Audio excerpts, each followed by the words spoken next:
Hello guys. Good afternoon. Dito ako ngayon sa parking area. Kakarating ko lang. Galing din ako nagsundo sa amo ko. Tapos, hinatid ko una sa bahay yung amo ko. Tapos, dinrap ko na lang siya doon. Tapos, diretso na ako dito sa school sa dalawang babae. Last na, ito na lang dalawa yung susunduin ko ngayon. Mag-open yata yung yung gate is 2:45. May pa yata. May 10 minutes pa ako maghihintay dito sa parking. Parang maaga-aga ako konti pumunta dito kasi alam mo naman yung parkingan. Pag late ka pupunta dito, wala ka nang maparkingan. Ikot ka na lang ikot. Ang init pa naman dito. Tingnan niyo guys, oh. Hindi maklaro. Ayan. Sobrang init ngayon. Nung nakaraan yata yung week na yun, yung umulan-ulan. Hindi ko alam kung nakalimutan ko anong date yung grabe ko lang. Ngayon, sobrang init na kasi na yata, summer na dito. Back to normal na naman yung school. Traffic na naman tuwing umaga. Wala tayong magawa. Basta buhay driver. Kailangan talaga. Pag dito ka talaga sa Middle East. Walang bus-bus kahit magkasakit ka dito. Trabaho ka pa rin. Di kagaya sa Pilipinas. Pwede ka mag-excuse. Tumawag or mag-leave dito. Nako. Matry nyo lang dito. Kahit may sakit ka. Pilit mo pa rin magtrabaho. Panglaban ng gamot dito, Panadol. Kailangan tibayan ng loob. Pag-strong. Kahit may problema tayo sa Pilipinas, kailangan tatagan natin ang ating isip at puso. Bawal dito yung mahina. Kailangan strong kapag andito ka. Maya pababa din ako guys kasi 2:35. Kasi mainit kasi doon. Pag lalabas ako doon, sobrang init doon banda yung sa harap ng isa tong parkingan. Dalig niya. Sobrang init. Na na nga ako dito. Parang hindi ko maintindihan. Parang lagkit ba pag basta. Basta init dito. Baka kasi yung init dito kaysa Pilipinas eh. Kahit sabihin sa Pilipinas mainit. Pero iba talaga dito. Parang sakit talaga sa balat. Lalo na wala kang sombrero. Nako. Kailangan may tubig kang dala-dala at inumin. Pero ako ngayon wala pala akong tubig.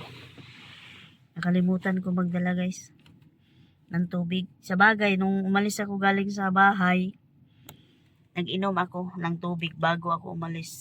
Kasi yung amo ko, nag-chat siya na magpasundo niya. Una siya magsundo, tapos yung mga bata. Kasi yung mga bata yata 2:45 ang sa kanya. Depende kasi yung amo ko, paminsan late din yan eh. 3:30 yan dependihan na yan kung sinong yung mauna sa kanila. Ayan po. Ayan, kumusta kayo dyan sa Pilipinas? Dito sa amin, init na naman. Init, walang maga sa buhay. Kundi, magkwento sa inyo ng kwento. Pasensya na kayo guys, wala kasi akong, ba yung tawag doon? Maisip ba? Siguro. Pero, ito lang, tatagan lang natin yung buhay. Kahit may problema, smile lang tayo at huwag iisipin ng makabigay sa'yo ng stress. Kasi pag problema, solbad yan eh. Pero, andun pa rin, kahit sabihin natin ang solve, pero,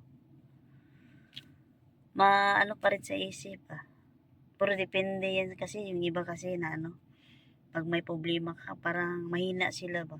Pero ako, buti na lang sa awa ng Diyos, strong ako at marunong ako mag-handle ng mga problema ko. Alam niya ng Panginoon kung anong mga problema ko, pero ini-smile ko lang. Kailangan ko maging matatag dito. Hindi pwede na magkasakit-sakit. Nako, na lang yung mga bayarin ko sa Pilipinas. Kung magkasakit ako, sino magbabayad? Wala ra bang iba kundi ako lang.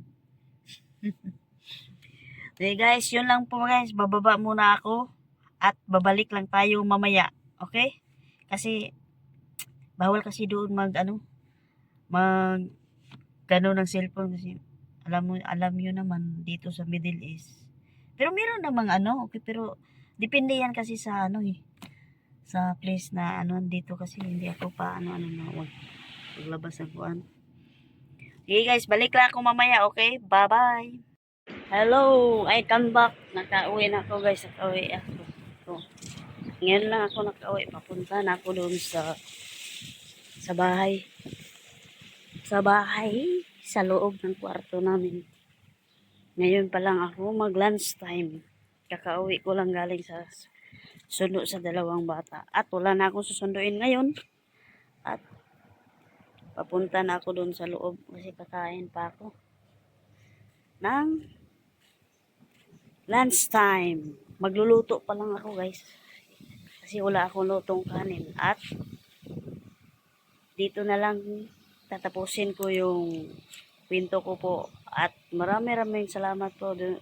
Don't forget to subscribe, like, and share for my YouTube channel, mgvlog.bansmabal.